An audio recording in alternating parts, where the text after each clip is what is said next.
Haleluya, Shalom. Jumpa dengan saya Pendeta Reo Panggabean. Seperti janji saya, saudara memang tidak bisa jumpa dengan saya, tetapi percayalah, kita tetap bisa jumpa melalui teknologi yang canggih, melalui Facebook dan Instagram. Dan janji saya, karena ada COVID-19, maka kita tidak berjumpa muka dengan muka langsung. Mari siapkan Alkitab kita buka dari Kitab Daniel. Hari ini kita akan mengeksposisi kisah tentang Daniel. Dan tema yang saya ambil adalah rahasia kemenangan Daniel. Jika saudara sudah siap, mari kita berdoa. Bapa di dalam surga, hamba sungguh sangat mengucap syukur kalau pagi hari ini dapat menyapa umat Tuhan yang sedang berada di rumah atau sedang berada di jalan, yang sedang menyaksikan lewat tayangan media sosial. Bapak, hamba berdoa kiranya ketika firman Tuhan dibacakan, firman Tuhan dibicarakan, tetap menjadi berkat walau umat Tuhan tidak berada secara badani di rumah Tuhan. Kami percaya lewat situasi seperti yang sedang kami alami semua, inilah cara Tuhan membuat kami lebih dekat lagi walaupun kami tidak berhadapan muka dengan muka langsung. Izinkan hamba-Mu untuk membicarakan kebenaran firman Tuhan di waktu yang singkat ini dengan bahasa yang sangat sederhana, sehingga siapapun yang mendengarnya, berapapun usianya, apapun latar belakang pendidikannya, setelah kami menyelesaikan atau setelah kami menyaksikan tayangan ini, kami sungguh sangat diberkati. Ini syukur dan doa hamba-Mu, semua kami naikkan hanya dalam nama Tuhan Yesus, Tuhan dan Juru Selamat kami yang hidup. Amin, amin, amin. Saudaraku, mari kita belajar hari ini dari Daniel, seorang nabi yang sangat luar biasa sekali, yang saya percaya saudara kalau bicara tentang Daniel, pasti saudara langsung teringat tentang kandang singa. Atau ketika bicara tentang Daniel, saudara pasti akan selalu teringat tentang sahabatnya Sadrak, Mesak, dan Abednego. Nah, hari ini kita belajar di waktu yang singkat. Mari kita lihat di mana rahasia kemenangan Daniel. Di dalam Daniel pasal yang pertama ayat 8, Daniel pasal yang pertama ayat 8 dikatakan demikian. Daniel berketetapan untuk tidak menajiskan dirinya dengan santapan raja dan dengan anggur yang biasa diminum raja. Dimintanyalah kepada pemimpin pegawai istana itu supaya ia tidak usah menajiskan dirinya. Saudara, peristiwa ini adalah peristiwa di mana Daniel, Sadrak, Mesak, dan Abednego ceritanya lolos dalam seleksi dan mereka bisa bekerja di istana raja. Lalu ada aturan-aturan yang harus diikuti oleh orang-orang yang ada di lingkungan atau orang-orang yang bekerja di istana. Tetapi Daniel, Sadrak, Mesak, dan Abednego adalah orang-orang yang takut kepada Tuhan. Itu sebabnya ini yang sangat menarik. Ketika semua orang diberikan hidangan raja, Daniel minta kepada juru hidang itu untuk tidak memberikan hidangan yang sama. Terlebih-lebih anggur yang menurut dia dan menurut ajaran aturan orang Israel itu adalah sesuatu yang najis. Maka keluarlah ayat yang tadi kita baca di dalam Daniel pasal 1 ayat 8. Apa yang bisa kita pelajari? Seseorang yang bisa masuk dalam pertarungan dan menang, dia harus belajar dari Daniel. Daniel pertama-tama dia mau hidup kudus dalam Tuhan. Dikatakan Daniel berketetapan. Ketetapan berarti ada keputusan, ada pilihan walaupun ada risikonya. Orang yang berketetapan berarti berani menerobos aturan-aturan yang tidak sesuai dengan apa yang Tuhan mau. Seorang yang berketetapan berarti memiliki optimisme yang besar. Jadi dari sini kita belajar mengapa Daniel bisa memenangkan pertarungan. Di akhir cerita semua orang tahu, kita semua tahu bahwa orang-orang yang coba jahat dengan Daniel dihukum oleh raja. Dan bahkan raja membuat maklumat, orang harus menghormati Tuhannya Daniel, Sadrak, Mesak, dan Abednego. Jadi yang pertama saudara, orang-orang yang mau menang dalam pertarungan, dia harus hidup kudus dalam Tuhan. Hidup kudus dalam Tuhan. Yang kedua bisa kita lihat, dikatakan begini, dimintanyalah. Jadi Daniel minta untuk saya tidak dikasih makanan raja. Dimintanya berarti bicara tentang ada sesuatu dari hati, ada inisiatif yang Daniel lakukan demi menjaga kekudusan hidupnya. Nah saudaraku, hidup kudus itu tidak menunggu, makanya ada inisiatif. Daniel ada inisiatif untuk mengatakan dimintanya. Hidup kudus itu harus bergerak, bukan berarti diam di rumah lalu menunggu nanti Tuhan bekerja. Hidup kudus itu juga punya sikap rindu untuk berbuah. Makanya saya katakan yang pertama, kemenangan Daniel terjadi karena dia hidup kudus dalam Tuhan. Hidup kudus ada dua yang dia lakukan. Pertama, dia berketetapan karena ada keputusan dalam hidupnya. Yang kedua, dimintanya lah ada inisiatif. Jadi yang pertama, di mana kunci kemenangan Daniel? Daniel berani hidup kudus dalam Tuhan. Saudaraku, siapapun yang sedang menyaksikan tayangan ini, saya percaya saudara sedang bersuka cita. Mari hiduplah kudus di hadapan Tuhan dengan inisiatifmu, dengan tidak sabar menunggu melakukan hal-hal yang indah yang menyenangkan Tuhan. Yang kedua, mari kita lihat di dalam Daniel pasal yang kedua ayat 20. Daniel pasal yang kedua ayat 20 bicara tentang hal yang luar biasa. Dikatakan demikian, berkatalah Daniel, terpujilah nama Tuhan dari selama-lamanya sampai selama-lamanya, sebab daripada dialah hikmat dan kekuatan. Saudara, Daniel berkata terpujilah nama Tuhan. Saudara, dia meninggikan Tuhan. Dia mengatakan bahwa dia tidak bisa buat apa-apa tanpa Tuhan. Jadi rahasia kedua kemenangan Daniel di hadapan raja dan semua orang yang ada di istana, Daniel hidup dalam hikmat Tuhan. Mari saudara kita mulai hidup dalam hikmat Tuhan. Hidup dalam hikmat Tuhan berarti mengandalkan Tuhan untuk segala seluruh apa yang akan dia lakukan. Bayangkan saudara bisa lihat di ayat 20. Dia meninggikan Tuhan dengan kata terpujilah dari dan sampai. Dari sekarang dan sampai selama-lamanya. Daniel tidak pernah mencuri sedikit pun kemuliaan Tuhan. Karena dia tahu kepandaiannya itu dari Tuhan. Sehingga dia katakan hikmatnya itu dari Tuhan. Yang kedua, dia menikmati hikmat Tuhan dengan menjadi saluran berkat. Saudara dan saya, ketika saudara dan saya mau hidup berkemenangan karena hidup dalam hikmat Tuhan, maka jadilah saluran berkat. Saluran berkat bukan selalu bicara tentang uang. Ingat saudara, saya selalu katakan itu. Jadi berkat itu, jadi orang yang baik. Di mana saudara berada, saudara bisa menjadi kekuatan bagi orang. Saudara bisa menjadi pusat harapan bagi banyak orang. Di situasi seperti ini, ketika semua orang hari-hari ini mungkin di atas 50% waktunya membicarakan tentang corona, tentang COVID-19.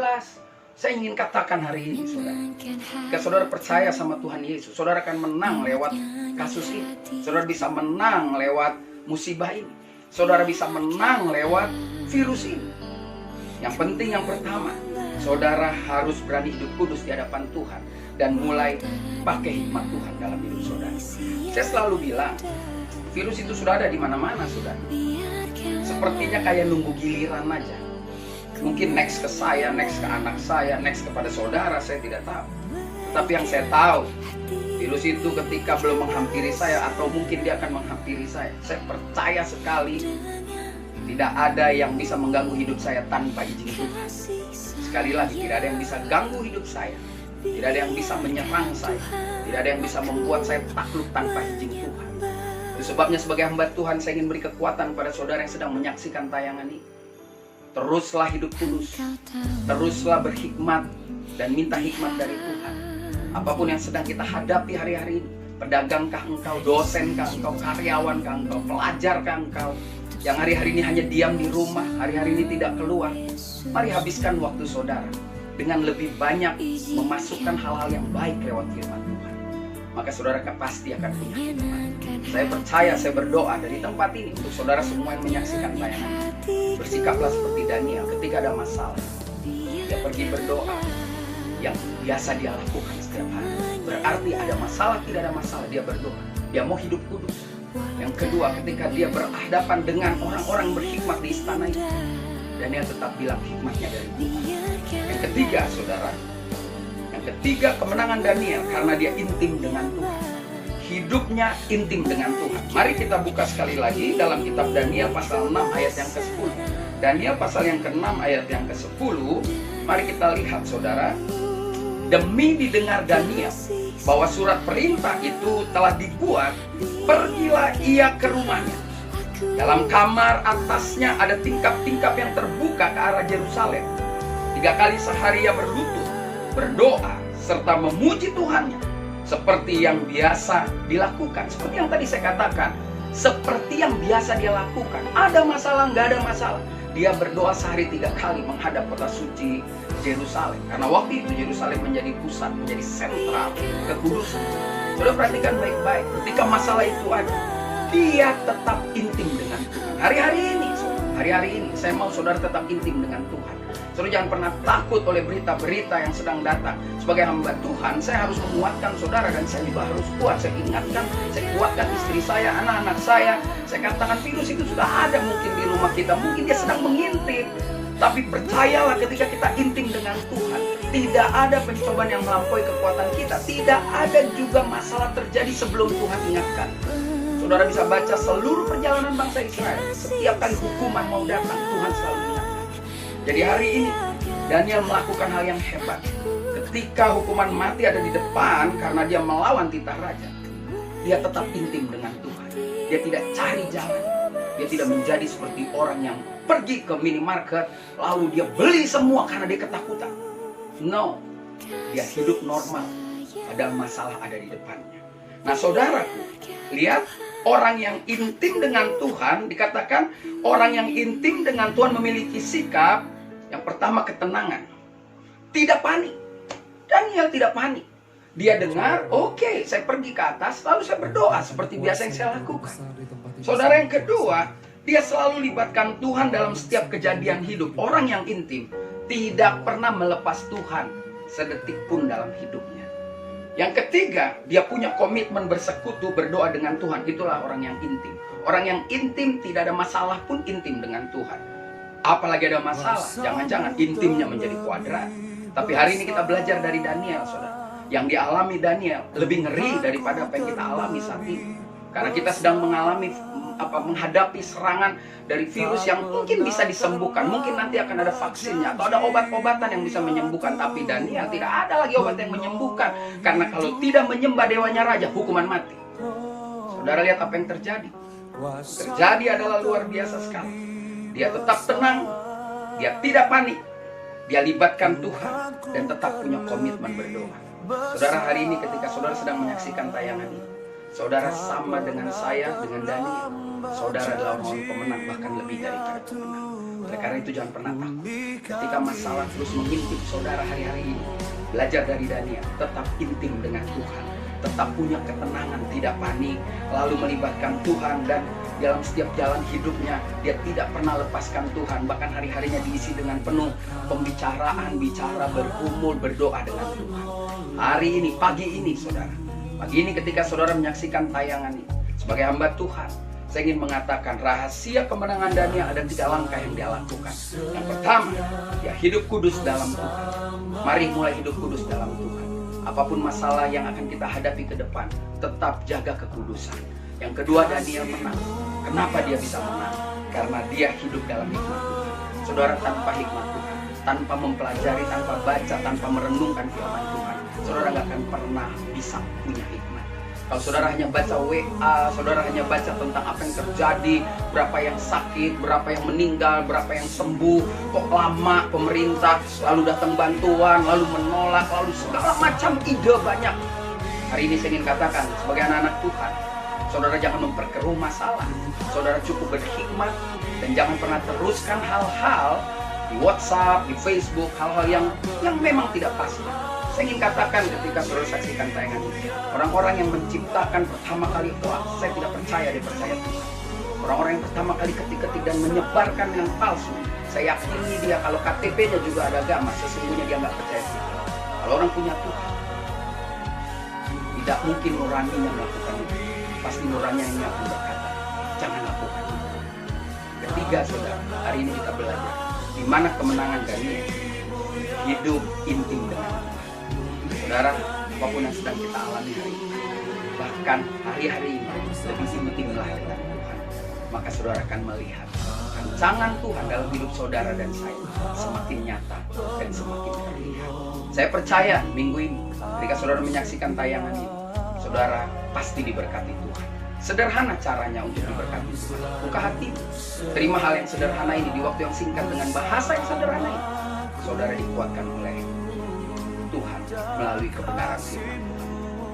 Nanti saya akan ada lagi tayangan pada jam 15.30 dan 19.30. Karena itu janji saya kepada jemaat yang sudah janjian berjumpa tapi tidak bisa jumpa oleh karena COVID-19. Saya percaya kita semua diberkati. Mari kita berdoa. Bapa di dalam surga, terima kasih. Sungguh sangat luar biasa di waktu yang singkat dengan bahasa yang sangat sederhana. Kami semua belajar dari Daniel. Daniel menghadapi situasi yang tidak enak.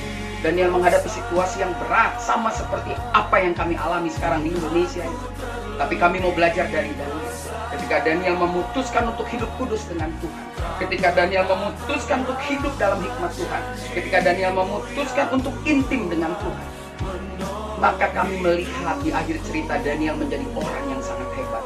Tuhan mengangkatnya tinggi jauh dari apa yang dia pikirkan. Tuhan, kami mau seperti Daniel.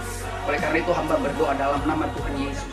Semua yang menyaksikan tayangan ini, jika kau sekarang sedang menghadapi masalah persoalan apapun, berpeganglah seperti apa yang Daniel lakukan. Dan kalau itu doamu, kau boleh taruhkan tanganmu di dada. Katakan, Tuhan, aku mau hidup kudus di hadapan.